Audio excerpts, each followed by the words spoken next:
നിങ്ങൾക്ക് മുമ്പിൽ കുറച്ച് പോത്തുകൾ നിൽക്കുന്നുണ്ട്. നിങ്ങൾ അതിലൊരു പോത്തിന് കുറച്ച് ഭക്ഷണം കൊടുക്കുകയാണ്. മറ്റു പോത്തുകൾക്ക് കാണുന്നുണ്ടല്ലോ എന്ന് കരുതി വല്ലാത്ത സന്തോഷം, ഞാൻ എല്ലാവരെയും സഹായിക്കുന്ന ഒരു വ്യക്തിയാണ് എന്നൊക്കെ ചിന്തിക്കുന്ന രൂപത്തിലുള്ള ഒരു ഉൾനാട്യം മനസ്സിൽ വരും.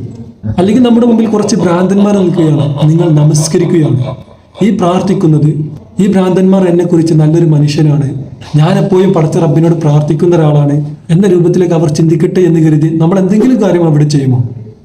ഇല്ല. എന്നാൽ ഇതുപോലെ തന്നെയാണ് നമ്മൾ എല്ലാ മനുഷ്യർക്കിടയിലും എന്തൊരു കാര്യം ചെയ്യുമ്പോഴും ചിന്തിക്കേണ്ടത്.